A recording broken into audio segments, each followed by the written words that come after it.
I'm running late. The steady tick of my designer watch reminds me with each flick of the wrist as I navigate my new Audi through the tree-lined streets of my childhood neighborhood. My knuckles whiten against the steering wheel when my parents' six-bedroom colonial comes into view, its stately presence looming larger than the actual structure warrants. 28 years old, the youngest senior marketing director in my firm's history, and my stomach still knots like I'm 16 and missed curfew. I check my reflection in the rearview designer blazer crisp, makeup flawless, hair smoothed into submission, armor all of it. The driveway is already full Brandon's Range Rover, Olivia's family SUV, Dad's Mercedes. I park on the street like a visitor, which is exactly what I am these days. 4 visits a year, each one more exhausting than the last. My heels click against the stamped concrete path to the door, the sound sharp and purposeful. I don't knock. I never do. This performative dance of belonging requires certain steps. There she is. Mom's voice carries from the kitchen as I slip inside. We were about to start without you. No hug, no direct eye contact. Just the familiar scent of roasting turkey and cranberry and the undercurrent of disapproval that has always scented the air when I'm present. Sorry, client emergency. The lie slips out easily. Better than admitting I sat in my car for 15 minutes, practicing deep breathing exercises. Always working. Dad appears in the hallway, bourbon in hand, eyes tracking my outfit with familiar appraisal. One of these days, you'll find something more important than that job. My smile stiffens but holds. Nice to see you too, Dad. I follow the sounds of conversation to the dining room, where Olivia is arranging flowers at the center of a table, glittering with Mom's best china and crystal. Brandon sprawls in a chair, phone in hand, barely glancing up as I enter. Savannah, Mom says, appearing behind me, go ahead and sit at the kids' table. We've got a spot for you there. The words hit like a physical blow. I turn slowly, certain I've misheard. But there it is, the plastic folding table set up in the corner of the dining room, ringed with colorful children's chairs and set with themed paper plates. My nieces and nephews aren't even there yet, still playing in the basement from the sounds of distant squeals. The kids' table? My voice emerges steady despite the heat rising in my cheeks. Mom's expression remains pleasant, unbothered. We need the space at the main table for Gregory's parents. They're joining us this year. She gestures to Olivia's in-laws, whom I've met exactly twice. I stand frozen, the memory of this morning's preparation washing over me. The care I took selecting this outfit. The extra time spent on my hair. The pep talk in my bathroom mirror. Just get through today. It's just 4 hours. My apartment had felt like a sanctuary this morning, the framed award on my desk, the notification of my promotion still open on my laptop. My friend Maya's voice on the phone. Why do you still go? Seriously, Savannah, what would happen if you just didn't? Now, trapped in the doorway between escape and humiliation, I consider objecting. My lips part, protest forming on my tongue. Brandon looks up from his phone, catching my expression. His eyes narrow slightly, a familiar look that says, don't make a scene. The same look he gave me when I tried to explain my first gallery showing, when I announced my promotion, when I bought my apartment without parental financial support. Fine. The word tastes bitter. I force my feet to move toward the children's table, acutely aware of every eye not watching me, of the deliberate conversations continuing as if this is normal. As if this isn't a statement written in plastic and paper. I lower myself into a chair meant for a child, knees nearly touching my chest, the edge of the table hitting at an awkward height that forces me to hunch. My niece's unicorn plate sits before me, the cartoon eyes seeming to mock my discomfort. The children filter in, eyes wide with confusion at finding an adult at their designated table. My 7-year-old nephew Ben tilts his head. Aunt Savannah, why are you sitting with us? I swallow hard. Just mixing things up. At the main table, conversation flows without interruption. Mom leans toward Olivia. How's the baby sleeping these days? Brandon, Dad's voice carries. Tell Gregory about that promotion. Glasses clink as my father raises his in a toast. To family success, he says, his gaze touching everyone but me. The adults murmur in agreement, a chorus I'm not part of. I watch them from my exile, the realization settling cold and heavy in my stomach. This table, this ridiculous, child-sized plastic throne eyes, the perfect symbol for my entire life in this family. Always adjacent, never included, tolerated, never celebrated. My 7-year-old niece Lucy bumps her juice cup, sending a purple wave across the table and directly onto my cream silk blouse. The cold seeps through immediately, grape juice bleeding into expensive fabric. Sorry, Aunt Savannah. Her little face crumples with genuine remorse. It's okay, sweetie. I dab at the spreading stain with a paper napkin, the material disintegrating against wet silk. Something breaks inside me not dramatically, but with a quiet finality, like ice shifting beneath the surface of a frozen lake. I stand up, the child's chair scraping against hardwood. I fold my paper napkin carefully, placing it beside the cartoon plate. Mom glances over, brow furrowing. Savannah, is something wrong with your seat? I don't answer. My steps are measured as I walk to the hallway closet and retrieve my coat. I can feel their eyes now, finally seeing me as I prepare to disappear. Some traditions aren't worth preserving. The door closes behind me with a soft click instead of the slam my trembling hands want to deliver. Restraint my lifelong companion. Savannah, where are you going? My mother's voice carries through the front window, that perfect pitch of controlled outrage that's fooled country club friends for decades. I turn, meeting her eyes through the glass. I'm leaving. Enjoy your dinner. Simple words. No dramatics. Just truth delivered without padding or apology. My hands shake as I slide the key into the ignition. The Audi purrs to life, its gentle vibration steadying me as I pull away from the curb. The silence in the car wraps around me, unfamiliar and terrifying. 28 years of family Thanksgivings, and I've never once left early. My phone buzzes before I reach the first stoplight. Then again, and again. By the time I'm 3 blocks away, the notifications have become a continuous hum against my thigh. My family's collective outrage transmitted through cellular waves. At a red light, I glance down. Brandon, stop acting like a child, come back. The irony would be amusing if it weren't so painful. I was literally sitting at a children's table 10 minutes ago, but I'm the one acting childish. My voicemail indicator flashes. I tap it, putting it on speaker while I drive. Savannah, my father's voice fills the car, bourbon rough. Enough of this nonsense. Get home now. Not a request a command issued to an underling, not a successful adult woman. 2 more texts arrive in quick succession. Olivia, Mom is freaking out. Just come back and talk. You're ruining dinner. The family group chat explodes with messages. What is going on with her? She's always been so sensitive. Should we be worried? This is so embarrassing with Gregory's parents here. My exit wasn't about creating a scene, but their responses reveal how thoroughly they misunderstand me. I don't want drama, I just wanted a place at the table. A real place. I drive without destination until neon lights catch my eye, a 24-hour diner glowing against the darkening November sky. The parking lot is half full, other holiday refugees seeking sanctuary from family obligations. The warmth hits me as I step into not just physical heat, but something more essential. The waitress looks up from wiping a counter, her eyes taking in my designer clothes. The mascara smudge I can feel beneath my right eye. Honey, you look like you could use some coffee. She doesn't ask what's wrong or why I'm alone on Thanksgiving, just slides a mug in front of me as I settle into a booth.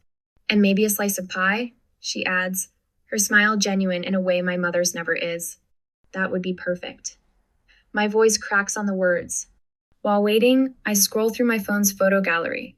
Each swipe reveals another family gathering, where the pattern is clear once I allow myself to see it. Christmas 3 years ago. Everyone clustered around the tree while I stand slightly apart, half cropped from the frame. My college graduation, my parents flanking my siblings in the foreground while I hold my honors diploma just out of focus.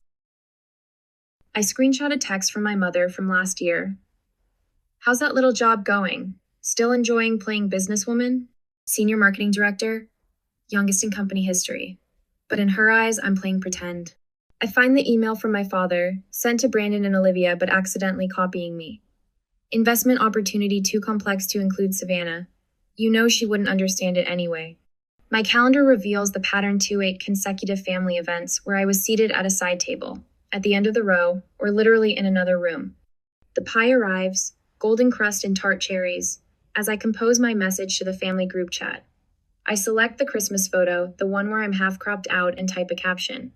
The perfect family, always making sure the youngest one knows her place. I continue typing. My fingers steady now. This isn't just about the table. I've been treated like an afterthought my entire life. When you all actually see me as an equal, let me know. My thumb hovers over the send button. This single action will fracture 28 years of acquiescence. Once sent, there's no pretending anymore. No more good daughter who swallows indignities with a smile. I press send, then power off my phone completely. The pie tastes better than any Thanksgiving meal I can remember. I savor each bite, leaving a generous tip before walking back to my car. My spine feels straighter, my shoulders lowered from their perpetual defensive hunch. Savannah? Savannah Reeves? I turned to find Mark Connolly, my lab partner from AP Chemistry, now a pediatrician according to the occasional social media glimpse. Mark, hi. He studies my face with professional assessment. You look different, lighter somehow. I smile, surprised to find it genuine. I finally put down something heavy I've been carrying for years. He nods like he understands, though he couldn't possibly know what transpired today. But maybe he recognizes the universal look of someone who's finally chosen themselves after years of self-abandonment. As I drive toward homie home, not theirs, I wonder what happens next. Will I withstand the guilt storm that's surely brewing? Will I cave when my mother cries or my father threatens? Or will this be the first day of a new chapter where I finally stand my ground? The night sky opens above me, vast and full of possibilities I never allowed myself to see, while squeezing into spaces too small to contain me. I drop my keys into the ceramic bowl by the door, a piece I bought from a local artist to celebrate my first promotion. The sound echoes through my apartment, bouncing off the exposed brick walls that I fell in love with 3 years ago when I signed the lease without a cosigner. Without my parents' approval. My designer blazer slides from my shoulders, heavy with the weight of today's confrontation. I hang it carefully in the closet, muscle memory preserving the expensive fabric, even as my mind races with the gravity of what I've done. I've never walked out before, not once in 28 years. My apartment glows with the warm light of success they refuse to acknowledge the framed marketing award on my office wall. The signed prints from campaigns that doubled client revenue, the sleek furniture I selected and purchased myself. No hand-me-downs. No parental subsidies. I kick off my heels and pad across the hardwood to the living room wall, where family photos hang in artful arrangement. Mom insisted I display them during her only visit, so you don't forget where you came from, Savannah. My fingers trace the gilt frame of last year's Christmas portrait, Brandon and Olivia flanking our parents, their spouses and children arranged in perfect formation. And Mess slightly off-center, half a step behind the group, my smile not quite reaching my eyes. I lift the frame and remove it from its hook. One by one, I take down each family photo, creating a stack on my coffee table. Not destroyed, just removed from my daily sightline.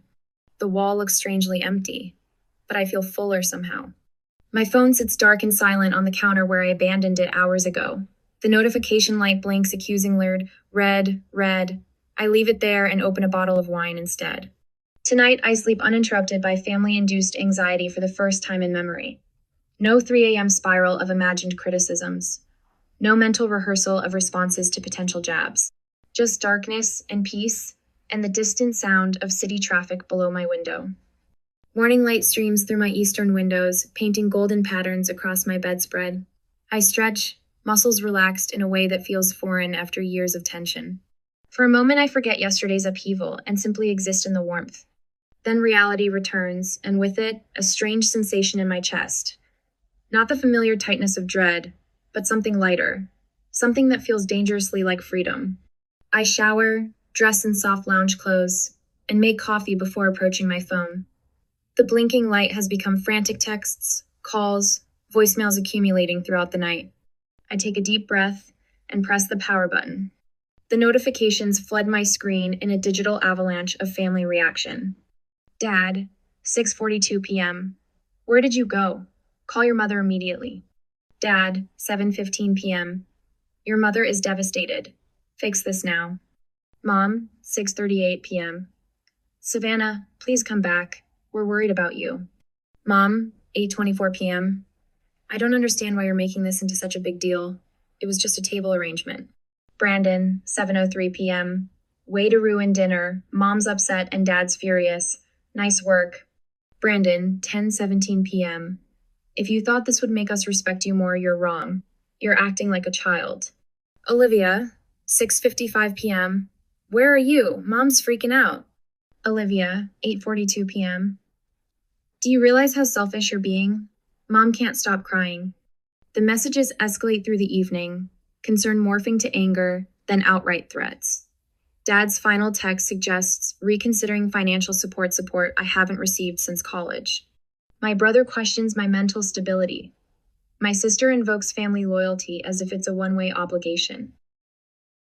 I scroll through them with growing clarity, seeing the manipulation tactics laid bare. The guilt, the gaslighting, the collective rewriting of reality where I'm the villain for refusing to accept the unacceptable. Then a text from an unexpected sender stops my thumb mid-scroll. Emma, 13, Olivia's daughter. I get it, Aunt Sav. They make me feel invisible too. My breath catches. I read it 3 times, my niece's simple words cutting through the noise of adult accusations. She sees it too, the subtle exclusion, the dismissal of worth. My phone vibrates with an incoming call. The name surprises me. Aunt Vivian, Dad's sister, who disappeared from family gatherings years ago. The black sheep who chose career over children and paid the price in familial currency. Savannah? It's Vivian. Her voice sounds both foreign and familiar, a blood connection speaking through years of absence. Aunt Viv. It's been 6 years, I know. Your cousin Marcus showed me your message. About the kids' table. She pauses, her breath audible through the connection. I want you to know you're not crazy. The validation hits me like a physical force. I sink onto my couch, emotions threatening to overcome my careful composure. I went through the same thing when I chose career over kids, she continues. Your father and mother couldn't reconcile my choices with their worldview, so they simply reduced me. Made me smaller. Put me at the metaphorical kids' table until I stopped coming to dinner altogether. Memories surface of childhood questions about Aunt Vivian's absence. She doesn't care about family, was the standard response. A simple explanation that absolved everyone else of responsibility. I always wondered why you stopped visiting, I admit, voice barely above a whisper. Same reason you walked out yesterday. Dignity has a breaking point, Savannah. After we hang up, I pull my journal from the desk drawer and open to a blank page. At the top, I write boundaries in bold capitals, then begin listing them with surprising clarity. 1. I will only attend family gatherings where I'm treated as an equal adult. 2. I will no longer accept dismissive comments about my career. 3. I will meet on neutral ground, not the family home. The list grows, each boundary a brick in the foundation of my self-respect. When it's complete, I call my therapist for an emergency session. Then my friend Maya, who answers with immediate concern. I did it, I tell her. I finally walked out. Holy shit, Sav, she breathes. I'm so proud of you. 2 hours later, I find myself on an online forum for adults navigating family estrangement. The stories mirror mine with eerie similarity, the consistent exclusion, the subtle undermining, the moment of clarity that triggered action. I'm not alone in this experience. Not broken or overly sensitive. Just human, with normal human limits. By evening, I've compiled evidence of the pattern photos, text screenshots, a timeline of incidents spanning years. I practice responses to anticipated arguments. I'm not angry. I'm establishing boundaries. This isn't about one dinner. It's about a lifetime of exclusion. I'm not asking for special treatment, just equal treatment. I arranged to meet them at a coffee shop downtown public, neutral, time limited. I text Maya to check on me halfway through. My phone rings just after 9. Mom's name flashes on the screen. I let it ring 3 times, centering myself before answering. Hello, Mom. Savannah. Her voice is controlled, the practiced tone of someone who believes they hold the power. Your father and I have decided we're willing to forgive you for yesterday's display. The old Savannah would have accepted this opening, grateful for any path back to approval.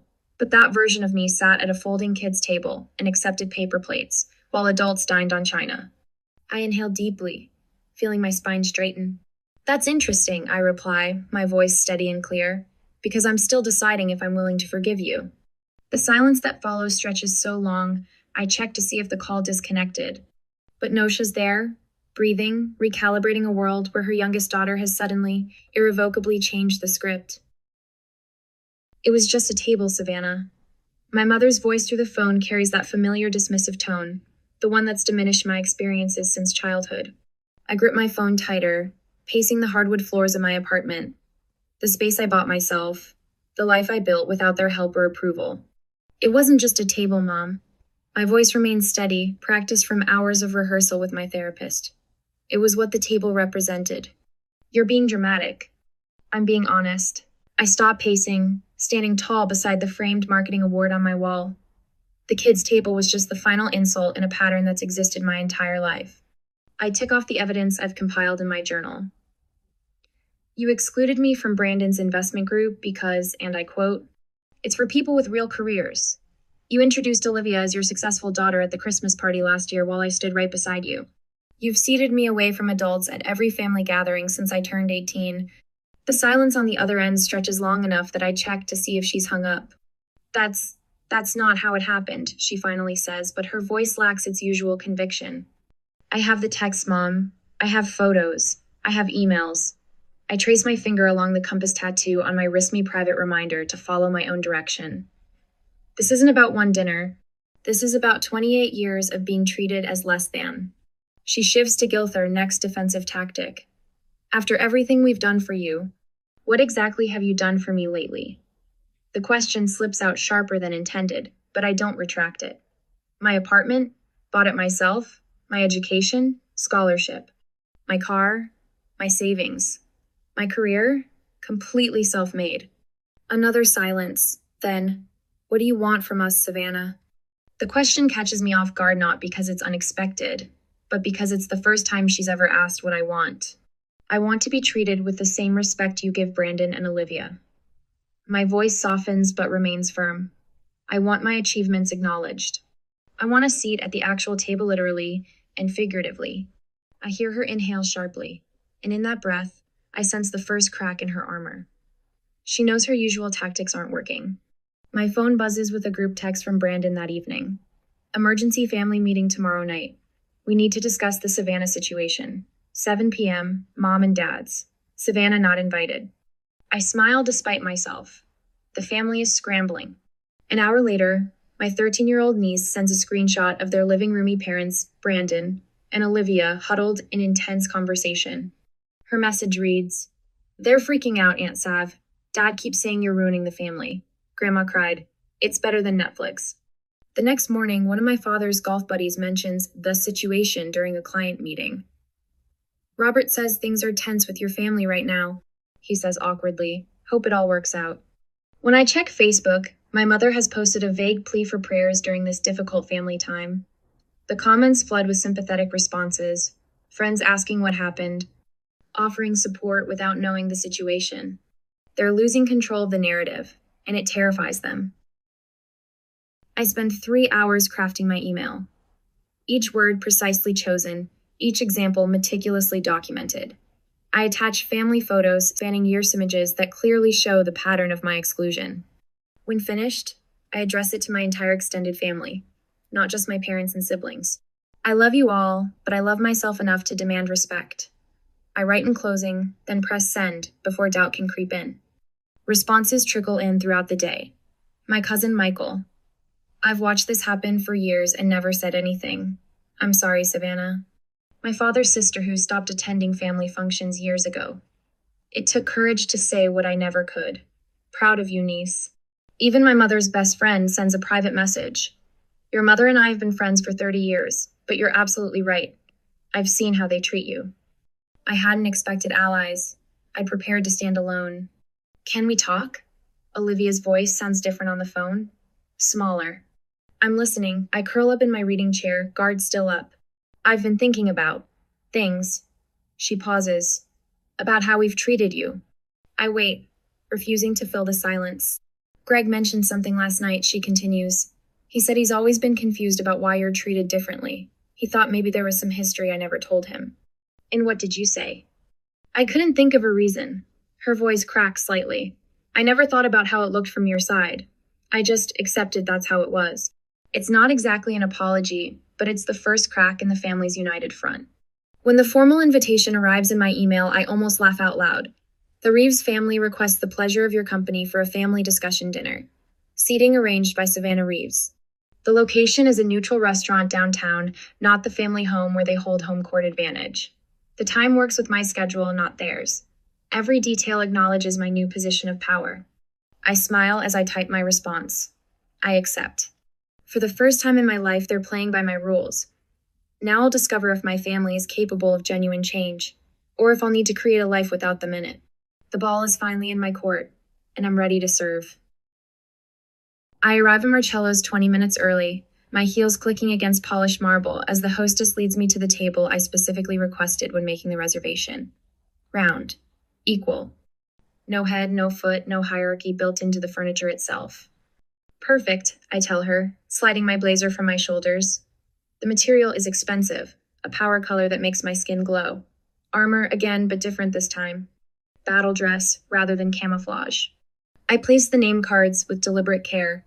My fingers don't tremble at all, which surprises me. My position at the symbolic north. Parents flanking me. Brandon and Olivia across. The geography of confrontation, mapped with cardstock and calligraphy. The restaurant hums with quiet conversation. The discreet clinking of silverware against fine china. I check my watch. 7 minutes. I smooth my napkin across my lap, straighten the butter knife that's already perfectly aligned. 6 minutes. I resist the urge to reach for my phone, to check for a last-minute cancellation text. When they arrive together, of course I don't stand. Savannah. Mom's voice wavers between greeting and question. Dad's eyes narrow as they scan the table arrangement, the placed cards. Brandon's jaw tightens. Olivia clutches her purse strap a fraction tighter. Thank you for coming, I say, my voice steady. Professional. The voice I use in boardrooms, not family dining rooms. Please, sit. They hesitate, caught in the unfamiliar dynamic, but then one by one, they follow my direction. Not one of them questions the seating arrangement. First victory. Dad clears his throat as soon as they've settled, launching into what sounds like a rehearsed speech. I think we all agree that family unity is what matters most here. We need to incident and focus on healing together. Your father's right, Mom adds, her eyes already glistening with practiced tears. This has been devastating for all of us, Savannah. We've always been such a close family. Brandon leans forward, elbows on the table. Some people are just more sensitive than others. Not everything needs to be a federal case. What Brandon means, Olivia jumps in, her smile tight, is that we all love you, and surely we can find a middle ground without all this drama. I take a sip of water, letting the silence stretch until they grow uncomfortable in it. I've prepared for this exact moment, rehearsed it in my bathroom mirror until the words feel natural. I'd like to establish some ground rules for our conversation, I say, placing my glass down precisely on its water ring. Each person speaks only for themselves. No one interrupts. And we focus on specific behaviors, not character assessments. Dad starts to object, but I hold up my hand. He stops mid-syllable. Second victory. For 28 years, I've been systematically excluded from full participation in this family. The children's table at Thanksgiving was simply the most literal manifestation of a pattern that's existed my entire adult life. I meet each of their eyes in turn. Can anyone explain why a 28-year-old successful woman should sit at a children's table? The silence that follows is devastating in its completeness. Mom's fingers worry at her napkin. Dad examines his water glass as if it holds answers. Brandon shifts uncomfortably. Olivia stares at her lap. I guess, Mom finally says, her voice small. I never really saw you as fully adult without a husband. That's how I was raised.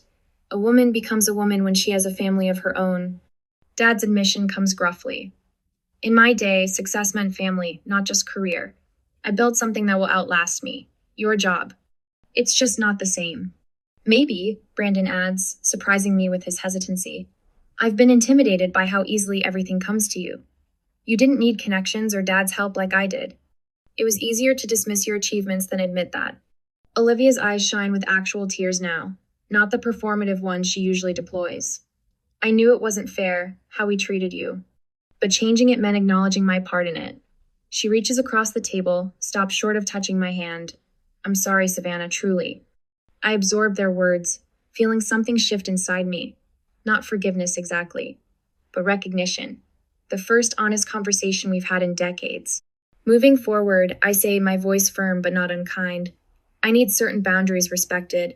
I will participate in family gatherings as an equal adult.